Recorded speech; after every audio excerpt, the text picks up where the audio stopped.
Greetings everyone. My name is KS Deepak and I welcome you all in the Shield IS episode of the Hindus News Analysis. तो चलिए देखते हैं कि कौन से articles are we discussing today. So the first article is on the issue of leprosy. So यहाँ पर समझिए कि first of all leprosy होता क्या है, leprosy कैसे spread होता है, leprosy के क्या क्या cures हैं, लेप्रोसी को एलिमिनेट करने के लिए वर्ल्ड लेवल पे क्या क्या मेजर्स लिए गए हैं, जहां पर पर्टिकुलर फोकस डालेंगे डब्ल्यूएचओ के मेजर्स पे एंड ये भी देखें कि इंडियन गवर्नमेंट ने ओवर द इयर्स क्या क्या मेजर्स लिए हैं so to eliminate leprosy and अगर एलिमिनेट नहीं हुआ है then the reasons behind that the challenges for elimination of leprosy would also be covered in our first article. The second article is on an research and survey data known as All India Survey of Higher Education. So यहाँ पर Asia की report that is of 2020-2021 इस report को देखेंगे, इसके nuances को समझेंगे, इस रिपोर्ट के बेसिक्स को समझेंगे in our second article and as usual the third one is on the quiz of the day. So let's start with the first one that is on the leprosy and the gaps in leprosy services. तो यहाँ पर जो comments आ रहे हैं that is from the WHO और इसीलिए इससे मद्देनजर रखते हुए यहाँ पर लेप्रोसी को समझना यूपीएससी के लिए काफी इंपॉर्टेंट हो जाता है. So let's understand the basics of leprosy. So first of all leprosy क्या है. सो लेप्रोसी को हम लोग कॉमनली हेंसन डिसीज के नाम से भी जानते हैं और ये क्रॉनिक डिसीज है और बैक्टीरियल इंफेक्शन है. पर्टिकुलर कहे तो प्रोग्रेसिव बैक्टीरियल इंफेक्शन है जहां पर there is an bacterium by the name of mycobacterium leprae, जहां से ये नाम आता है दैट इज लेप्रोसी और इससे फैले हुए इंफेक्शन से कॉज होता है लेप्रोसी. Now please remember ये जो leprosy है it spreads also and it has been there for a quite a long time. It is one of the oldest diseases जो कि recorded है. In fact 600 BC के reports में भी हम देख सकते हैं leprosy के written accounts को. That is how far the leprosy goes into human history. अगर एरियाज ऑफ इंफेक्शन की बात करें तो स्किन में as you can see here, skin में, पेरिफेरल नर्व्स में, अपर रेस्पिरेटरी ट्रैक में and lining of the nose में यहाँ पर इन्फेक्शंस होते हैं. एज यू कैन सी यहाँ पर जो फिंगर्स एंड टोज हैं वो डिफॉर्म्ड होते हैं. इस तरीके के फॉर्मेशंस आप देखते हो स्किन में या आप इस तरीके के रेडिश या पोटैटो शेप्ड जो इरिटेटिव एलिमेंट्स है वो आप देख सकते हैं स्किन में. So these are types of leprosy itself. अगर इसकी ट्रांसमिशन की बात किया जाए सो लेप्रोसी जो है वो एयरबोर्न है. What do you mean by airborne?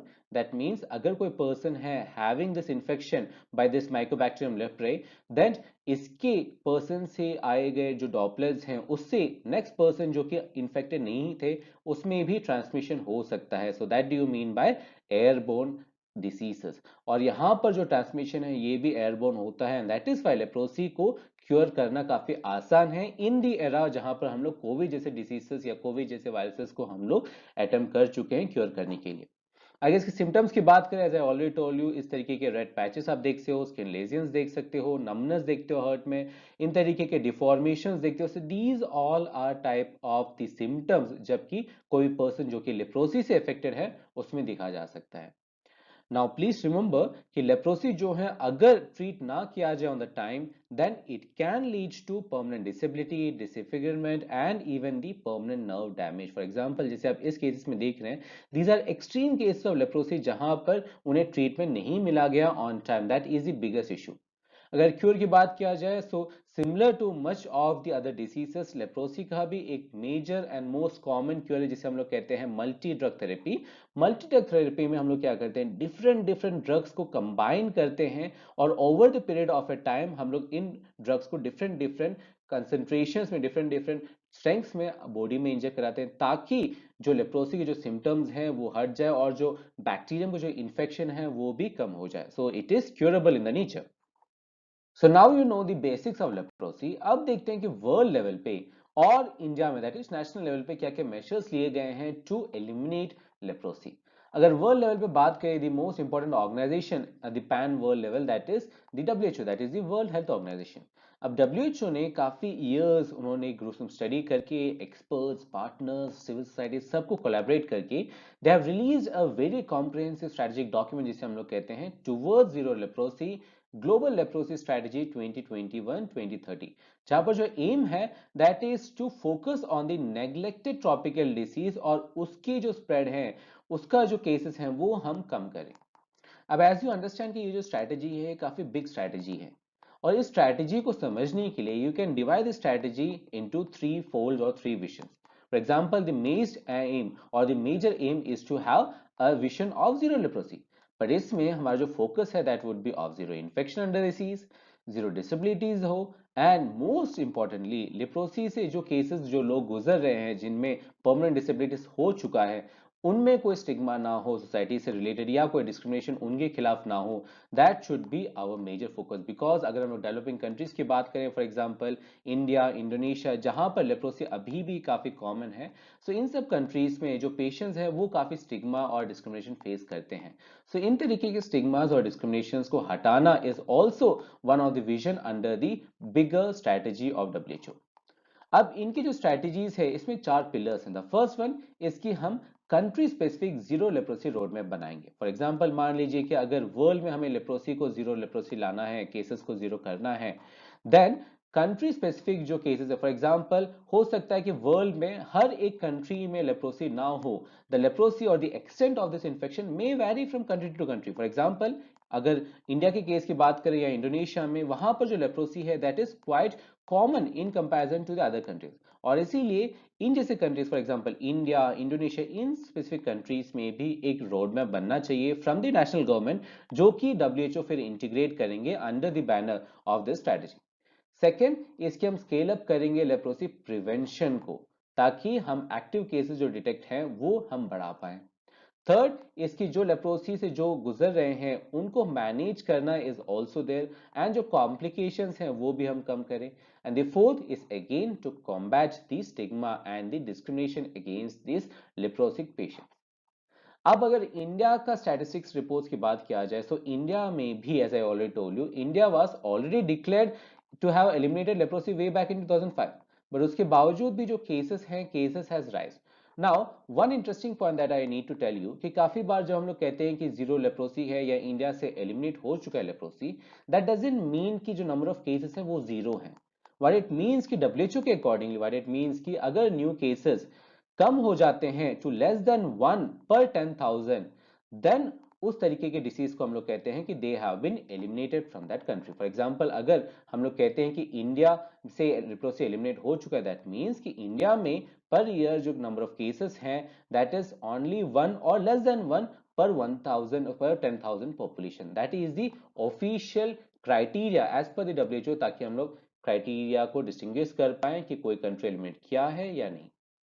Now, in fact of this development, हम लोग ये development we have achieved way back in 2005, but इसके बावजूद भी नाउ वी अंडरस्टैंड कि इंडिया और इंडोनेशिया कंट्रीज में जो है ये लेप्रोसी काफी कॉमन है. सो इसके लिए इंडियन गवर्नमेंट भी काफी सारे मेजर्स लेते आए हैं over the years. For example the most important one is the national leprosy control programme, जिसे हम लोग एब्रिवेट करते हैं एनएलसीपी, इन द ईयर 1955, जहां पर जो फोकस है that was on the multi drug treatment that we discuss in our earlier slides. Second, हमारे पास एक नेशनल लेप्रोसी इरेडिकेशन प्रोग्राम भी है, जिसे हम लोग एनएलईपी के नाम से जानते हैं, जहां पर जो एलिमिनेशन क्राइटेरिया है that was one of the biggest criteria, that was the biggest priority in this program. Third one is कि हमने डिस्क्रिमिनेशन को हटाने के लिए, स्टिग्मा को हटाने के लिए हमने काफी सारे draconian laws. For example there was this act known as the lepers act, जहां पर जो लोग हैं जो कि लेप्रोसी से सफर कर रहे हैं उन्हें अलग कर दिया जाता था सोसाइटी से, उन्हें डिफरेंट तरीके के डिस्क्रिमिनेशन फेस करने पड़ते थे. That was under the ambit of this law, और इसीलिए ही गवर्नमेंट ऑफ इंडिया ने वे back in 2016 they eliminated or they repealed this Draconian Act also, जो कि 1800 से चलते आ रहा है. As well as in 2017 we had an awareness campaign, जिसे हम लोग कहते हैं स्पर्श लेप्रोसी अवेयरनेस कैंपेन, जहां पर हम लोग प्रमोट कर रहे थे अवेयरनेस को. और जो सबसे आपके इशू होने वाले जो एरियाज है, for example in case of childrens, for example in case of pregnant womens, so उनमें जो फोकस है that focus was aggravated under this awareness campaign. Same time पे 2019 में लोकसभा पास एंड बिल, ताकि वो रिमूव कर पाए लेप्रोसी को as an ground of divorce in the Hindu marriage act and various other marriages acts also. So this was a multi strategy जो कि government of India ने over the years they have gone, ताकि हम लोग ये जो major aim है that is to bring down the leprosy cases to zero, जहां पर हम स्टिग्मा जीरो करें, डिसेबिलिटी जीरो करें और इन्फेक्शन जीरो करें, वो हम अचीव कर पाए, अकम्प्लिश कर पाए. With that, now let's move to our next article, that is on the aspects of All India Survey on Higher Education. अब यहाँ पर इस सर्वे के बेसिक्स को फर्स्ट समझते हैं, देन इस survey that is of the year 2020-2021 इसके सेलेंट फीचर्स को देखते हैं। So what is AISHE? So AISHE is actually an abbreviation of All India Survey on Higher Education, as I already told you. So यहाँ पर नाम से ही काफी evident है कि यहाँ पर हम लोग सर्वे कर रहे हैं हायर एजुकेशन का स्टेटस इन द कंट्री। और ये जो रिपोर्ट है it was initiated way back इन 2011 और 2011 से ही ये हर साल निकलते आ रहा है and it has been conducted by the government of India itself. अब बात करते हैं the most important report and the most recent one in fact that is AISHE 2020-2021 के फी रिजल्ट्स पे। सो अगर नंबर ऑफ इंस्टीट्यूशंस की बात किया जाए so number of institutions has in fact increase by 70 in comparison to the previous year. अगर student enrolment ratio की बात करें नाउ प्लीज रिमेंबर ये हायर एजुकेशन का स्टूडेंट एनरोलमेंट है। स्टूडेंट एनरोलमेंट की बात किया जाए then it has also increase, it has increase in fact by around 4.13 crore जो कि पिछले रिपोर्ट से हैं। एंड अगर हम बात करें टॉप 6 स्टेट्स जहां पर स्टूडेंट एनरोलमेंट रेशियो काफी हाईएस्ट है then we find the mention of Uttar Pradesh, Maharashtra, Tamil Nadu, Madhya Pradesh, Karnataka and Rajasthan. So इन सब कंट्रीज के जो इन सब स्टेट्स के सॉरी जो गवर्नमेंट्स हैं they have in fact worked a lot ताकि स्टूडेंट एनरोलमेंट जो रेशियो है हायर एजुकेशन का वो बढ़ पाए।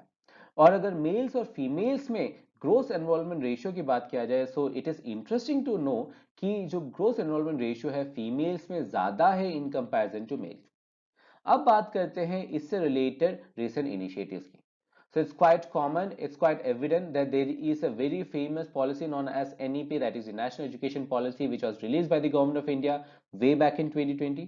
और उसमें we have particularly aimed कि हम increase करें gross enrollment ratio को in higher education to 50% by the year 2035.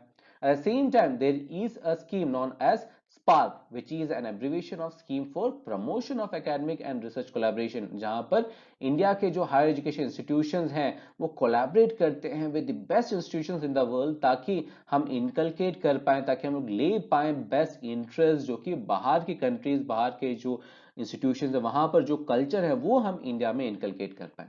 At the same time, there is RUSA, that is Rashtriya Uchitar Shiksha Abhiyan, and there is a fellowship scheme known as PMRF, that is Pradhan Mantri Research Scholarship. So these all initiatives are in line to increase the enrollment ratio, yeah, increase the exposure of higher education in India. So with that, now let's move to our next aspect, that is on the quiz of the day. So the first question is regarding an aspect of employment elasticity. The second question is on the security concerns of the 5G technology. Again, both these questions are based on current affairs. So in questions को attempt करें और इन questions को जो answers हैं along with the explanation will be provided to you in the form of PDF, जिसका जो link है वो आपको वीडियो के डिस्क्रिप्शन में मिल जाएगा। एज जो PPT है जिसके ऊपर एनालिसिस किया that also in the form of PDF, you get link in the video's description. So stay tuned for more content. Thank you. See you tomorrow.